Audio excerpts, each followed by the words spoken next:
Yenje mofrada sukuru ya disya ya mofrada disya bre dati wa mobo nene u sukuru ama mofrada disya buku nyansa biensa ne wo titi ho apema mofrada community academy conducive learning environment fantastic boarding facility bia o mass school bus baba kill man your baba school premises yegusua Leading academy, standard and quality education from crèche, nursery, primary, and JHS. Kaise, Padano ICT, Banano Muslim, Arabic class, Quran memorization, Bravo school, Padano breakfast, and lunch. Come on. Leading academy, Kumasi, Road prayer 0540 121 933 and 0243 208 Leading Edge Academy, standard and quality education for your kids.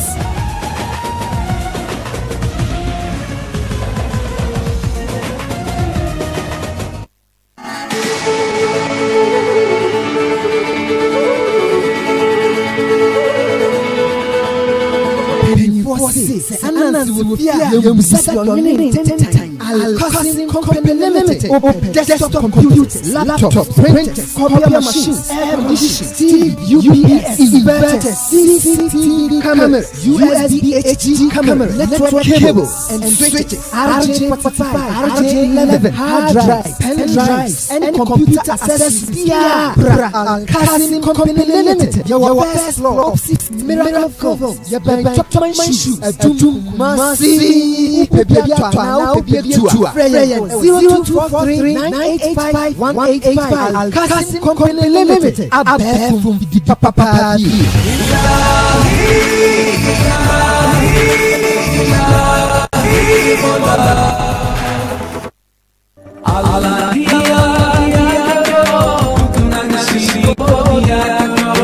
Say, Mr. Timika Engineer, Enterprise Limited. Michelle Adams, Enterprise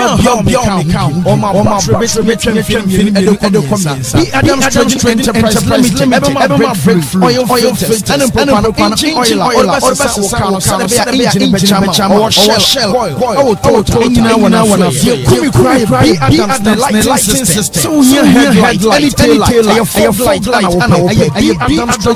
Enterprise Limited, and also a bunny interior. Adams, MP3, pen drive, and VD. Your more speakers, Papa, yes, security system. Your city covers and B. Adams, you've been post fraying 0535353535 and as a 0322021218. B. Adams Enterprise Limited, quality paper.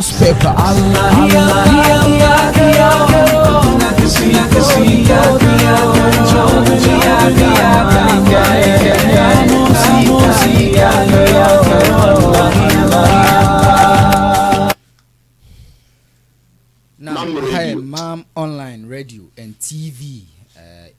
Wasungusu awuti Quran Tafsir. We extended version na.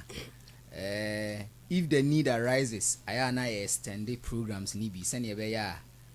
jihad ayeye anadawa ayeye ni yebema ntiase aye juma onyo mebi ho. Nene yehwa topic bia beto the week ajin hina circulate pa seriously.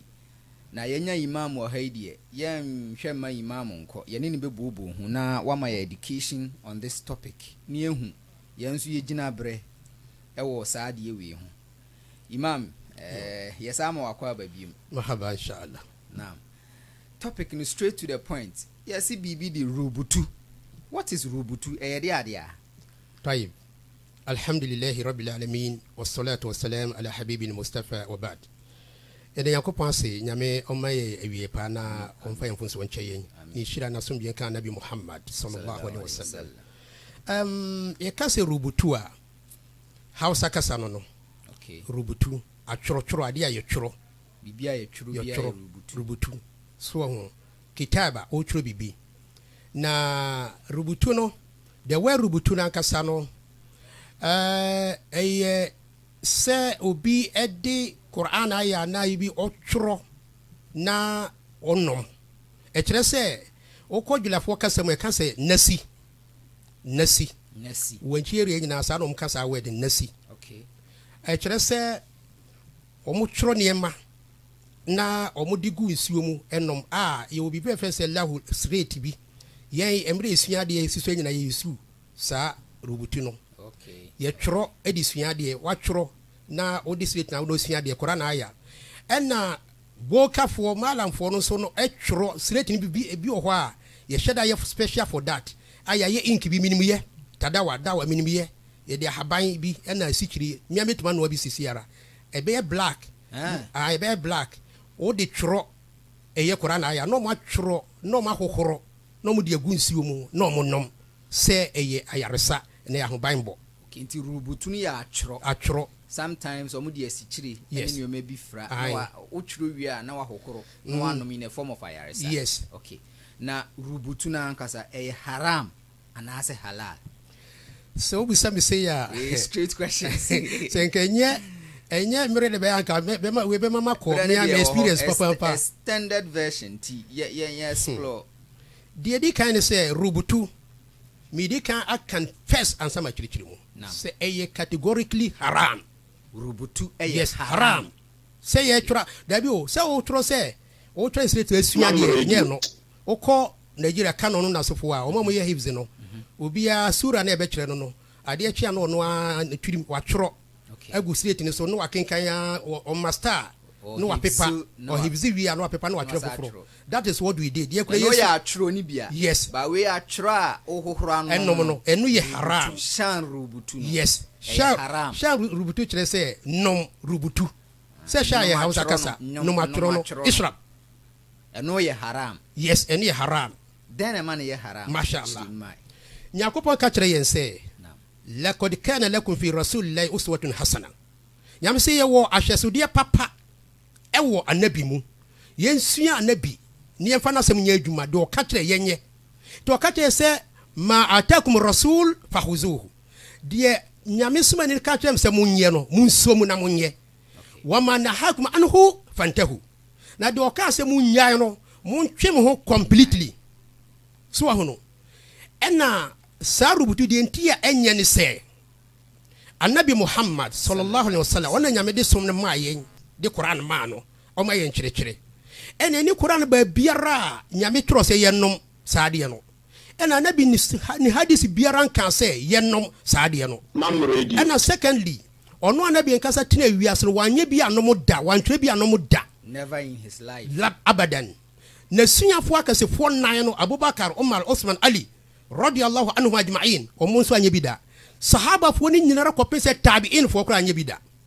e hyase amri bi achi emra som no e twaya sebe amanfo hyase de niam bi wurawura mu no ena bi no mu de o madwene ye sa de nsesa na bi mekire kwan ya na bi na ofa so esa yare anase o yare ofa so ye no ho aduro okay eno no mko fa de baaye ye be duru hono no yes so what you see enti one rubutu aye twere no mo no Anabi anye ade anabi anye bia nso no wo ya wo ni prove yo malike ma nyame busaw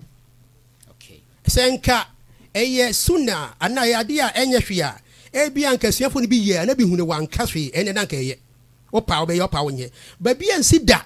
papa no so nyame si ye nsua no ana nabi aka kire ye nse man ahdasa fi amrina hadha ma laysa minhu wa huwa raddun o so bi biara odi ade foforo bi beba yasum we mu eye ade a eni min kyerɛkyerɛ mu a manfa mba no eye akyiwa de mompo it that thing should be rejected o se mo po saade no me yemfa nya adwuma eti rubutu enye accepted e wa nabi ni kyerɛkyerɛ mu eye categorically haram enye okay na rubutu no wo Quran mu ana hadith mu baabi ana ebia eye haram de baabi e wo baabi na misinterpretation on nkyerɛkyerɛ mu no na ama akoye haram or halal to ibi no Quran mo na hadith any babia ya hunu hadith bi mu won any Quran babiara but hadith wa hunu hwe bra yan hwa ase bi o hadith no ye wo de ka se we doif we sharif we esan se si en patwo de wo ko school kakra o bi a subject bi a waye ye fa se waye economics o se wiasi ye betimanya writers ya omo atwere economics won se ma bebrebe awa utin say we authentic we authentic we betima hunu no yes e ba so wo ko sua economics now o be pede ne de no e authentic we say we correct source yes what you say sir sana hadith eba say hadith ne wo de friend say israeliyat wom hikayat wo bi ho a oye jufo ne bi ni matimi atrotro nsam atoto some book de me tie me ka say me ye book o ntimi ka so ma me nye Einstein mu nyina atrotro book so what you say Caesar nom ni wo mu nyina atrotro mo philosophy ni o mu se gugu ho aye kasa ye cool that's right but say wo authentic source wa I free nyame ho this talking about religion there yes so ko sir enti book no bi ho a wafa kora na ya bi kora na wakotu and wafa hadith no de akira se sene ono opena na ote ase obi so mpo sheda na ye ne sabi ko person destroy Islam eno wo ho eti Quran mo no ye ka se wo ye tafsir ahwe yie eti me sei wo hwa tafsir me ye wo hono mi wo tafasir books e de tafsir de wo laptop so mobile so ay books egu ho no mobile kra na ayema mi wo aburu 50 e ko be 100 difference de enti amatu su we ya me de ye tafsir se we ye muqtasir sahih tafsir ibn kathir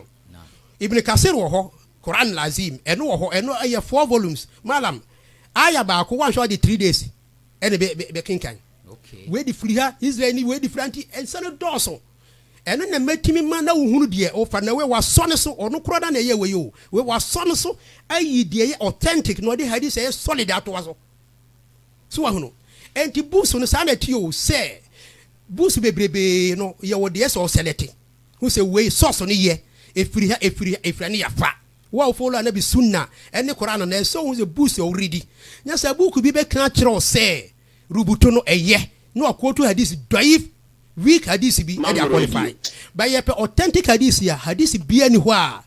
e kan say ye ntworo nom na mo kwan ya fa so say yare de ana bi kire ye wo ho aye be ba so yes okay what's titini clear say eni Quran mu eni hadith mu ba bia rubutu ne ni ho na hwan ana say hemfo ne share rubutu na se na bi mi yanti ase da hwe me se asuafo na anye anabi anye asuafo na anye omo mu di asuafo no kura chi anye na emere no kwa akiri asam years eburu be 200 years kuro a nim dia no spread ye na mala fo bi no mu sorry ye a sebi omo hye dam pe the resource wa na bi nchire mu no ena bi no mu tena se me pese me bo group bi din but e bi no mu tena se na mo omo aru bi tu firi omo mu pa ye wo omo ye boka fo ena twere rubutu omo so na eye wo so bia ye boka o twere rubutu obi ye boka so obi boka na Hausa word tresen omo ye nhwehwemu nyankomade chichiri mame kuni mame nyankomade akonfo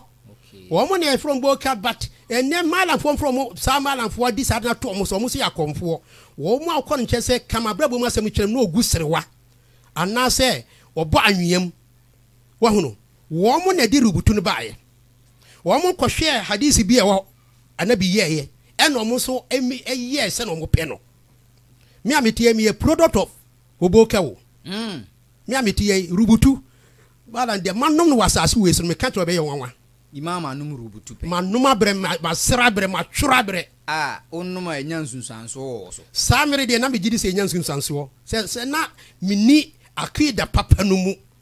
tina mi wogidie wo side ntami ni se enyansunsanso na mbra me be sua ade bi wadata na mi sa mi du be se 78 me hwa ase esua ade do level bi enhunu eye tauhid nyame ba ko ye ne nema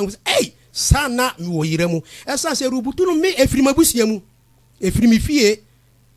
me papa side rubutu ya dwuma no ye twronom ye twrosra me metie mi wokana ni supa o metimi ene samere no nkate ai wo mu miensa pese metim di ayade bi ama wo sesi abaya no kwa obenyanzu wo fra abaya ni sesi obedi wachi because shaitan na wuram Okay. Shaitan na wuram gidie no because ye frame wotie bi gini bi na di omo ye. Ena me edumi bi hwe se ade bi na net ye de liar to hwe se o pagya sekan wo bi so sekan na ebe nane. Allahu akbar. O pagya sekan na ebe nane. Yes, Because of rubutu no. Sa kwan no rubutu ni boka kwan no. Ani ye wo mu nti. Me papa no ye me na me ma ni gya ye nyame nti. Ane papa ni nua no mu nyinara. Allahu akbar. O de ebe ba hwe. Enti enye me ma ye pa na misa nyame boa me se o ma me sua de edu me se hey sana ye wo yiramu na me wo boka boss sa azaim gini fu efrefo yara wakayayiro ya hwan no na me wo no boss patro boss kese pa be sei ade bi obeba me nchen bia no wo de me hwe eno hwan na de ma o hwe me papa no me hwehwe wo betuma tu kwa afiri akoba bi so okoji ye kan se dwelaka so nkasa la to ism nyamedin sa first no us enbra na first no usia ade o mala mi nchen ya tete fo no yemlemu omo yemlemu omo no mo adwene ne se so usia Quran wo bi nchen ya sa de no so ka nyamesom nti obi a usia Quran bi so onya nyamedin na wo de ye sa ne ba no o ba no abetena dem na wo ye sa adwuma no no mo de no mo se nyamedwuma nto mo ka se nyamedwuma to mo no memlemu wo ko no mo didie no mo ntiase ye no okay ba na de eti obi ye sa data na memlemu sa nipa no nemo enai de wa wo be because neno no kra na ba because na de boost ni na du Ghana yes bibia to aye so what you say enti sa na tie se sa de no de free by say boka fo pa ene yerubutu because of ignorance. Yes, obi su no sheda ebi o wiase penti obi nim pefe se enye But sheda yes wiase penti se oye boka adwuma o dwan na mo de te se ohoto do pe bia onya kuma kokko bibia dwan fa webra so no ne yire nyem ana ne yire be wo ba ne cho se fo dwan bra e so to ne badin wo ho se fa nwura fita bra ne yire wo be sha tari fita fa nkate bra fa webra sa ne manyina ba wiade na obeye obebo nkwan. Yes, what ena so tesi ade bi eda o gya ya edin wan hwe ya wuntimi nyai ti kwan boni so ene sa za ko fa so nya de opesika bi ope onya ka bibia no edin so obegya. I see. Now next question so what is the stand of omo engage in rubutu? Say we are Muslim, a friend who Muslim or ya sorry ye chiriwia ye zaka ye bibia but rubutu no e ade a wo ye pa ne stand ne sen we Islam se o ye sa ade no na okonya mianu yo malakiyama nyame bebusa ne se onfa ni prove mra ko yo malakiyama anya gina so a enye yi ade be bia se wunya firi Quran mu ana nabi ne nkyirikiri mu nyame bebusa se onfa wanfa madia e wo de oni nyame ne no bibika nyame ne oni no bibika because e bia na rubutu no ye but on some timi ka so be ko jam dem boy haram ti nyame pe no de be kyene dia e wo nyame ho se nyame amfa nkyene dia e ne wo nyame ho na emom no okɔ nyame animu a sa rubutu no otworo no ye no nyame bebusa ne so onfa na gina so mra otimi de ma nyame dia fan na e be din so obetimi di amanya kopon nti enye na wie ye atemu dan e din masa nipa no. I see okay nyankopon bebusa nipa kro no. Yes, na me se misua ana se minnim me yare me ho mfame na makoka che mala me ho mfame o si o jiwe nom meanwhile rubutu no ya ama me manom nyansunsan so wo me so me na manom no ignorantly no me nso me stand with Islam ye den wo de nyame nchew because ade bi abaye a unnim ignorance nyame mfa nchi nipa me kai hadisi bi anabi kan se inna allaha tajawaza an ummati an salasin o si niema miensa bi ho nyankopon e de ne betwe ne dom o si number 1 al khataw se obeye bibi by mistake mfonso na obeye bibi eno nyame de kyew wanisian eni se ade bi a wonim se enyepo ba owire ne friye e na akoyeye eno se nyame de kyew wo mastokrehu alehi eni ade nyame obi aforso ahyew amwaye sana ma miense nyame de kyew it is so ye in this way na e hataw na akyew because won wafom you don't know unim and waye te eno no de nyame onfa kyew but the very day obeti ase se enye no e so ojai e free samre kro de oye de nyame busa ho asem. Okay. Okay, answer never next question. Na mpese me busa se kwan be na afa so ma opapa nom ene omo ye rubutu o family no mu jaye. Hey, brother, you know. Ye ni say na osinya no ene kwan be na afa so represent na emo mutimi jaye na answer ne aba next question so aka be two questions na. eyo ene hey asem mu wo betima mama ko ma brabo ha history mu kakra o no problem brother Yunus won say me no since my infancy na niam bebrebe wa me mabusua no ya me mpe nsra me nsua ade na me nsua ade nketekete o malbat niam bebre na me hu say aye say enye papa tina makoma mpe na bu rubutu mi mala mo kyerema de ye nyina ye bi ye tworo no mo ye twerema amanfo ba ye nkyɛn me papa ba akokora na me ni tu kwa kotena kuro bi so mala ye amanfo ba ye nkyɛn forget nyina ne ye me papa ne ye no wa twere me ti na minima kwan ne nyina bi ba kora na papa ne ni wa me mitimi ye ma no so ati ase na wei enti embra mi sua de sua busi bi no wie na me nyanko madrasa me ko madrasa hwɛ ase Arabic no na me ba Ghana Institute of Languages and say 86 na hono ayesua loga na malamfo bi ma ye ko mo twa okumase ha na yesua eye akwida eye tawhi na sefo no no say saade ho na me ko say saade na enye me hu say saade mo ni nyina anye no say ene asamato ye enti me no emra me wie mado Institute of Languages kura na me ko mpapa ho no me nya scholarship of Saudi Arabia 7 universities back 1 university of Kuwait ni nyina papa mama nko simply because papa say me kwa sa rufu agina ye no metene ebegu metene because no na o se o mo no onyi o mo ideologies onyi ni enti minya Islamic University of Medina minya Riyadh King Saud University minya Makkah jami masaje university akesi o Saudi minya Jeddah Qura Dama minya complete papa mama nko me mama be di 3 days on papa fi o se o ka kire me mama se me mane nko se maka imam kura di plane be si fi ha me mane nko so ahunu because na wa hu se because me no na ma sha aso me sa ende e be twere mu ko na ye gya yensa sei se ende enye bone ugya yo so ba me ba ha no enda ha ko ye wie na ma hu se nsa so no me fi se me pe no me prefer no che enti mi so ye obusa me di prove man our risala mu ene mo ta malikim ba papa no mo mpe no sa akura we no man hwe ni yi a kai me mane ko sa ba bi obekoye moa eno achi edi be 3 years ena mi sanya another scholarship wo Egypt sa Al-Azhar University mi nya ho nyina nyame mfa ne kransi yi Ustaz Saidu Atapachi imam ona hwehwe maame so ahunu ye nipa 4 pe Ghana ni nya ye eno so papa manko eti me kura no mi tu kwan kwasua mi enti me man tu kwan with scholarship mia na me de mi pem hwimu say no ese mi sua de na mia mi hwimu through Libya Egypt no di nante ye enti na ye no bi kura sebi bia mwa bia nipa bi nya fira arabu nya because me man first scholarship anko yes and me no me education me ye nya o mo formal one na me ye yes do mo lectures o mo church university o mo kire made de but me ntimi nya kwan bi so o mo no what you say sir no enti mia na me hwimu so many years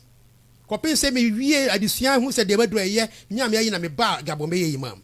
ti me ba Ghana no na me papa eni ni nua no mo ye me to so ye madam nya me ne bo a mo gya yo me so the first person a me ye me kan nya me se wo Doma FM as Islamic preacher first person okay that na FM ye be triple Ghana utek ena no se ba ko se tamale se takorade ena Doma FM he pania FM di kan ba Ghana private radio stations dia kan nyina na GBC yes eti GBC e government one no ena me kan na government one kora de Doma de na GBC under GBC na under GBC because na ye ni titi se na titi ade pe say radio station yes ade na bobo dan so private into take na private but me maka say Doma FM no me nya sure say your FM bi ye GBC a trend ma bia na be mi ni ewo yes bie honom bia na be mi ni be na be chere Ghana de Bantem 96 me the first person a Kramuni a na me Kenya me sem ewo so na matu kwan bakakra me kasa be wan yi a na me senja koto ma kwanto su kopsia de bio so na no me kotna eswa ni so a na me di kan ka papa no dem papa ade we me bu so mo ade o se ye me no ka na ni bu ye fo na majai sa teto me kwa na mafangu ma bi sa na ni bu afu no majai sei enti se me ba fam susu a send ye preaching na maka me kire sa nya manu na amafo bi mpe enam so ma nkrofo bi sebi na mo nya nkremofo ni pastor sikafo sesi odoma yinkro mo ka kire obi se o mpe so ni mi hia na so ma me kan ma wo se de ye papa no ye no na me so de me kan no e different enti no mpe so contrast yes to mpe so busam na me kire wo mo na because me ya convince wo ama omo Islam no ma ani age ho to mo hye me da na nu na me say tu kwan bi o yes enti me ye we no na me ka na me ma me soa me papa de me papa di na twa ofiri mu sa me kwan ma bakuma se na me koye nti me na me ye wazi me soa no nyina me papa no nyina to abusia ni nyina to na me papa nso na se no omo nya nkramofo yes enti abusia papa ye doma hene na so ho no nti ahene na abusia pe ne papa enti abusia na badom na bankramofo kristofo me soa no na me se ne boka sem na me ka me se ni se boka na ye fi o ye abusia ye eno na me ka ye kyerɛkyerɛ mu na papa no to ehɔ na me soa ba ko ye frɛ soa fi agye ewie na ɔka kyerɛ me sɛ wanka hwe ade akye na ɔba efie na papa wɔ na me ne papa te hɔ na ɔka kyerɛ papa sɛ ɔka kyerɛ me sɛ na ɔfrɛ me kramu ba me nso papa de me to ne papa nti no ɔfrɛ papa frɛ me baba papa na ɔsi kramu ba na ade a papa no ye no na no ye na ne wa betina ka sɛ enyi na me sɛ soa enwoma na ɛka wo wallahi hɔ na papa ka sɛ minua maninka na de ɔka ne no korɛ papa sɛ de me ka ne no korɛ na ahya ase eba timetoa na papa afra me kwa no yi dia bi akyerɛ me na me cheche na wɔbɔ ne tinko na eba enti dakoro me ne metoa na papa afra me kwa ye na service papa no wabi o papa tu kwan 7 years ko bene no ho mali nyina ko yi papa na one ne to no de nsa bodan mu a na gini fo e kasa papa owura bro nsa mu pa ono akai enti hwɛ papa da me ne to wa na oyi ade bi me ka se bosom ko boka ye bosom be se me nsa na ode kyerɛ bo se mahunu we me se ane o se me fi se de na se o mayi no a na o se we ni tumi ni power nyina we ya we na ode ni nema ni nyina ni boka yi ni nyina ni na se papa se we ye bosom we nyo o to na obusam se na se so me nya ni den na se papa be ya yemubu no nya me fa ne currency me kan se pe na obo ndo se fama me do so mu no no abubu ni nyina mu papa bu ni nyina mu ku ho na se me twia no se pa nya me hwirawo bibia waye bia ya mfonso nya me fa nchew papa bi jan se nipa omnim no mini nipa bi okura me bo mu din abia papa bi jan boka wo ye minister ro ba nani na se o ye nyankoma de ke cancer ni kyerwa obesora kotu nanim sesi ya papa me mo ni din dia me akura se mabokuru ni din ba nya mo me papa ndi what you say na papa sa da no no ka chem se free ne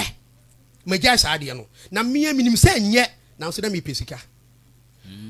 nti emro ya to tifie na fe de zekel papa so aya guniti papa we mo fasiro nim kora no pa yes o kinkana aya ya sin da bia to nyini ye odada mu me kwa o si eti nyame de me bone be tweme me se papa once wagya ne kwa de nyame so de be twew wagya ne do si nyame de be twesa o si madi bone yo me do nyame o si madi bone pa o na si nyame de be twew na papa tiro sakra yie dodo afi sakrai okin awura di fase mere na to twene ye sani bibia ana na kiribo to si mienu so sa na dakoro me ne tra kaya to so dakoro so simi sibajai aw mu nyina de kwa dakam ne mo eti se ne ba yo na me se me ka kire wa ebe ye nwanwa sa adwuma no ye pa o ye but enya de papa papa wo se ye so debi mami nya ya me kasa me kan dance na me kasa me kwa tu enya inshallah ye nwura mu pi na asempa etia aduro nso de beje wa e ya atrema rubutu no e haram enye wa oye ene wa wunima oje jai enye Allah be busa se say what no kure no yes na yemfa nko the next question so accepted method ben ye de healing e wo Islam time ben na anabi Allah che nyame shirawo amen o se sa papa no enra na no djuma na meka na me hutuba mu se anabi example anyame dina ma ye se o si wo papa no wo hwe anabi sunna obiara ni obetuma ye ni nyina 100% but sunna bi abetwe afira anabi nchen no na wo gina so yi a eno nko abetindu akowura ligya na mana yi anabi kwan ya na ofa so esa yare a no sa no ho yare ene se hwe baye wo enokure baye wo mayi seme wo we acknowledge the fact that it exists ni nyina wo say I know say obi ayi obi bayi seme sa evil eye ni nyina it is there wo exist ba umfa to me masa ade no man remnant and relevance yes na wo do ho batanya kopon akutia sa ade no nya say wo na nabi mpo sebe omu bi weche ne da so what you say na kwan na nabi fa so esa yare bi ni say yemfa we yansan woko hadisi mu a anna jibrila عليه الصلاة والسلام جاء إلى النبي صلى الله عليه وسلم جبرا إنشرانا سمجين كانوا داكرو بي أبا نبي نكين نا نبي انتيابو فقال أنه كتا نبي سي اشتكيت يا محمد انتيابو أنا وياري وفيليبينز فقال نعم أنا نبي سي أنا من تيابو فقال أنا جبرا كان سيمتي جبرا نشاس يتشري النبي كوانيا نيبا فاسو سياديه essence anabi kan se bi kire anse be wi o kan se bi kire se tadawu wala tadawu bil haram o se mun hwehwe ayaresa na mun fa haram kwan so hwehwe ayaresa ke sa ayaresa do yare pa aduro ba men fa haram kwan so essence yare bia wona duro enti hona gebra kan se tie gebra ona ye rukia ni the best way ye desire ana rukia no se ye shar'iyya wum ebi wo ha rukia mo ye nye anabi kire eni haram Rukia the best way. Yes. But Rukia na munsu yesawo kwan bia enye. I know no snap one. Yes. Chere de enye no na yemfa de ye no nko. Rukia obe bia no. Obe fa de na bi ye na bi su na kwan so. Na wa o de kora na akenka o mmoso abofo bi din na wa babu otie bi din. Na wo mfa kwan bia wo peso na bi kire na obe fa so. Na o de ye Rukia kenkan agu nipa no so. Eti tie Gebra, wana Gebra kan se bismillahi arqika min kulli da'in yuzik. Gebra ne ya nabi rukia no. O yen rukia. Ana Gebra kan se medin esaw yare akenkan sem gu so esaw yare free adie biara hawumu. So ahono. Wa min sharri kulli hasidin. Saranso na onipa biara o ye ni brefo ahoye biara ne haw bi o person de beto si biara no be di nyankopon di kenkan egu so se nyame emasa de ne nyew wa ayinin ani bone evil eye biara no be di nyame edin eyo ntwitwade Allahu yashfik nyame saw yade eno kan se we ne rukia no ba ko no kwan fa so esa yade bi ni so obi yare na obetimi edi we asa na yare nyame din mu yeah ada so be so ne ba bia o yare no no wa kan se na wan sokura na be kan nyame ntie be sa na yare inshallah obe kasa akasa we anasa nabi ma no da ayo kan se onipa yare a utimi ka se mam radio Allahumma rabban nas azhil bas ishfi anta shafi la shifaa illa shifauk shifaa la yughadiru sakama wobetima ka we so yini 11 mayena Allahumma rabban nas azhil bas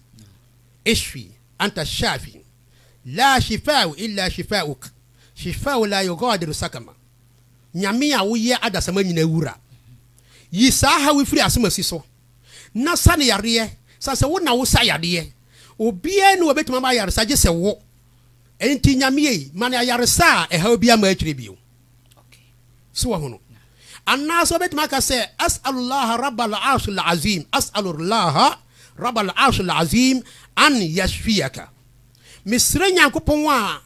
oye arshi kese ni wura se on sa wo yare na wa bompa ya ma no ujira we so sire nyame a nyame beye insha so what you say obe kinkan na tie akinkan no yemfa se mi ane mfamra hwew ye benya hadisi afri eye okubanten ba ye kwa akiripa hadisi no pese ye baba bi menya asemi yi ntempa o se se onipa onti apa ana o pese onya yaresa ye wade e friend se ale muawizataini alfalak en nas ayarisa twitwaje obetima kenkan enti wo se obetima kenkan no na wo hu di agu nsam obehu agu nsam na ba bi a hawo no de asra ho ewo nyame di mu obenya ayarisa na o se anabi kan di we kire okuba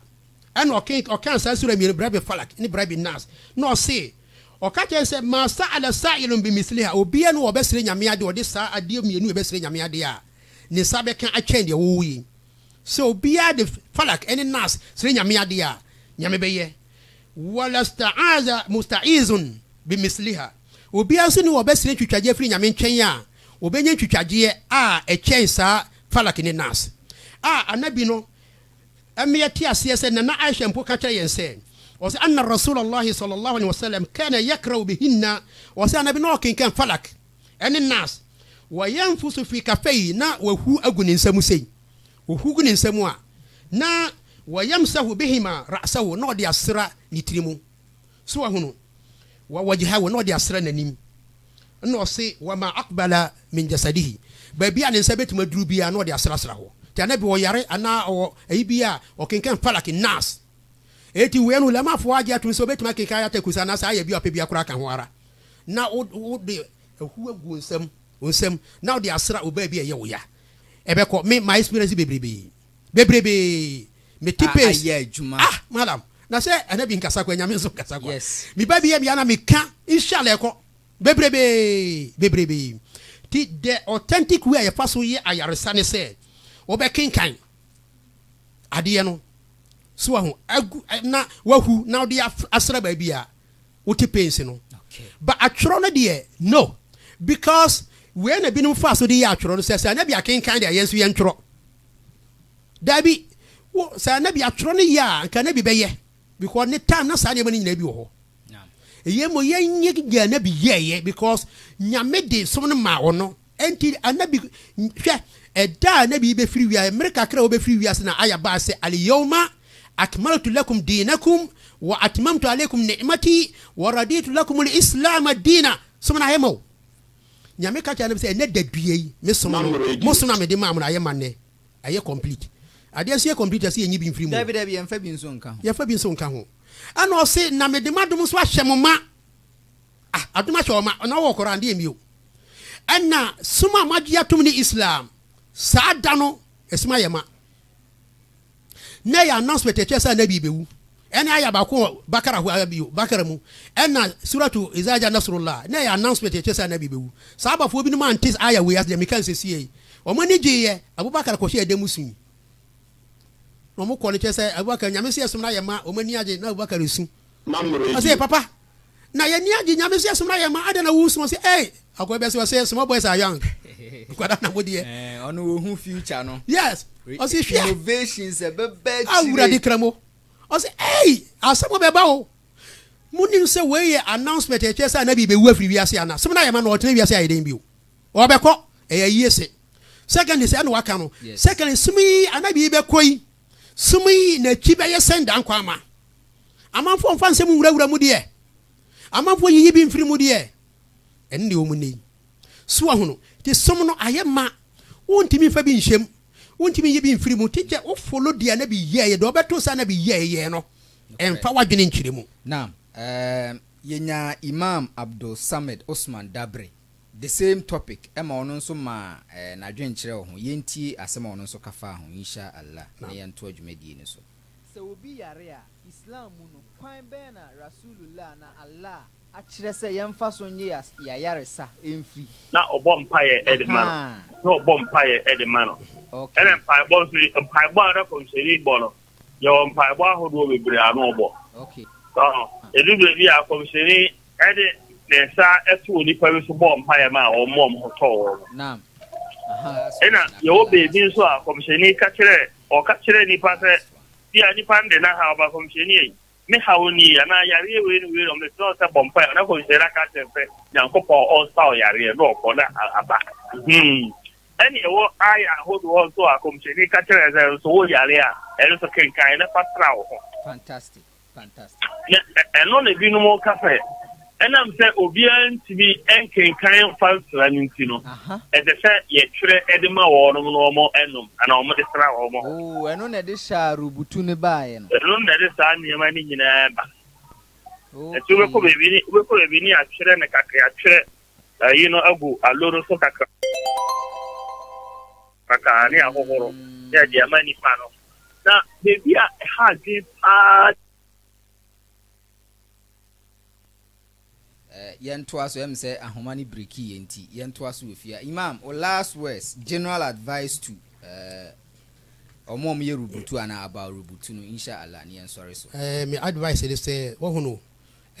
Anabi Muhammad sallallahu alaihi wasallam kan tire say la yakuna ahadukum mu'minan hatta yuhibba li akhihi ma yuhibbu li nafsi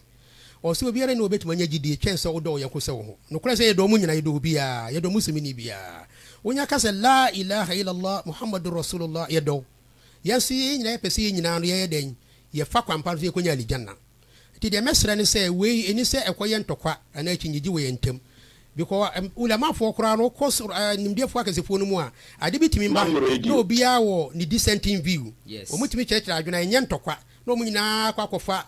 adwene bi afise we beboa enti we de aba atopono so yenye nkyerɛkyerɛ ma yankasa ye ho na ye nyina ye hu sɛ ye pɛ awie pa sɛ be benya die anabi aka na bo ye nyina enti ni sɛ ekoba sɛ ntokwa we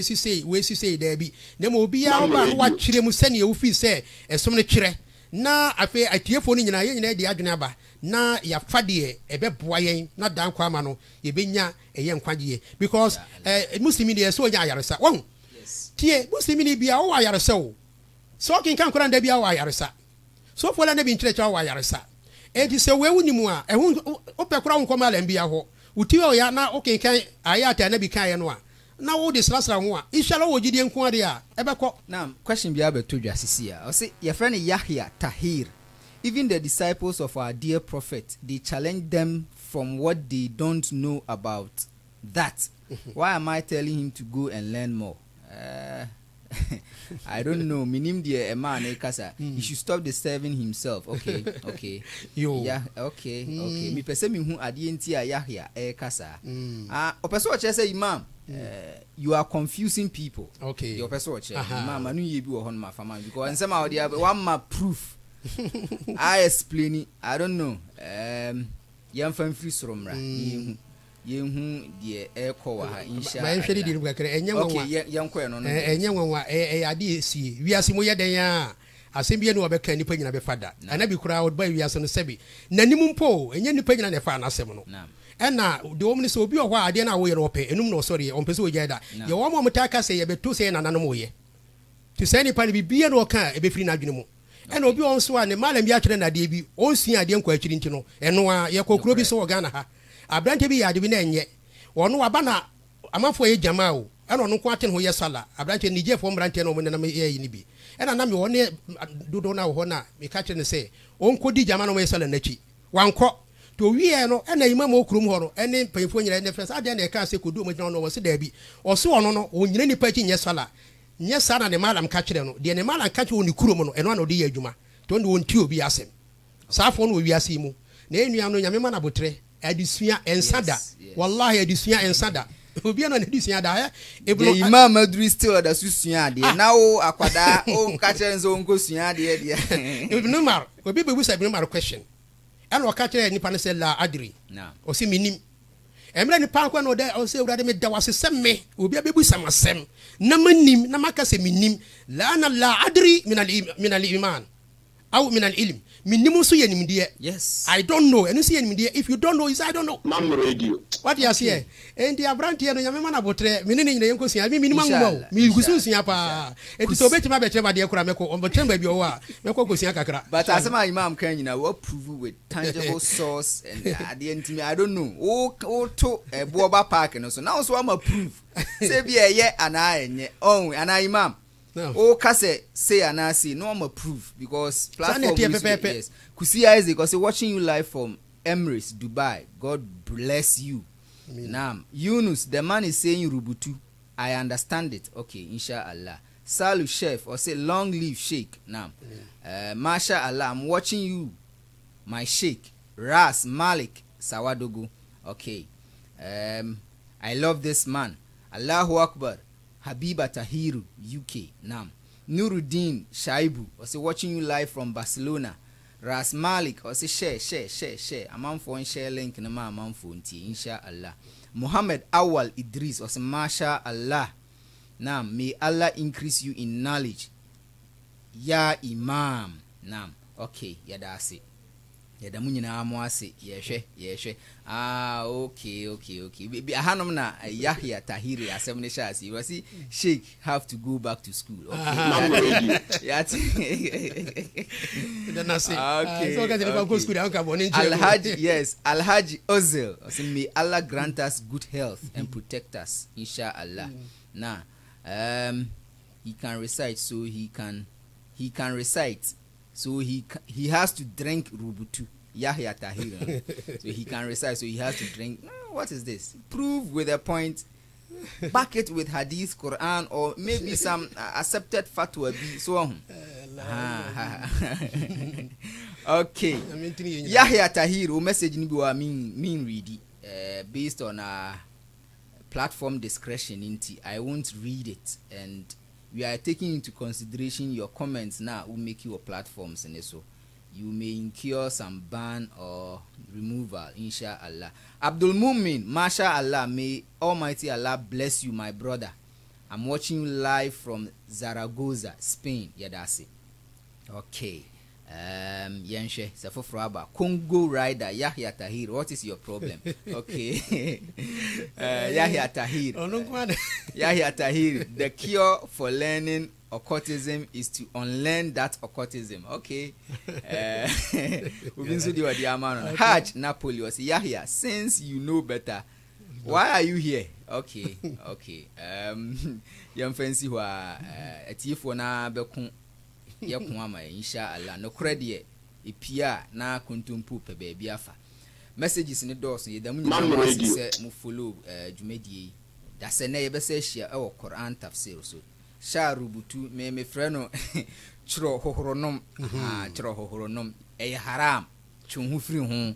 anabi anye Allah nkyere ye se ye nye omo bedi anabi achi no omo nso anye tidie ntina echese wo se wo nso ye chunhu firi ho we simple nyantokwa nyankopon ma yentiase imam on to fa na yon brother Yunus nyamishira o on se emi asemi nkosua de nyamishira no edusua de ka se bi nkosua won asemi ne se ha na meka no obi enu wa wie Quran o yes obi ensua de enwie sa na bi kura wa wie Quran alif lam mim anabi won tiase dabi to obi antwimi wie ensua de enwie enti wo ka se mi nkosua mi de nyamia mi gususua mom yes hwe emra me wo arab maimu na baby am kosua de a school but na ye graduates, teachers, doctors, imam for na almost eba ho the doctor no mu church doctor for no me ko na me ye black african na me wom me ko black african na me ko ba so but me say Sheikh Hussein Egypt ni papa ne pema sem sa nyame nso tina me no de sia ni pa omo adata mkoto no mo wie university ni dada ye imam ye doctor teacher for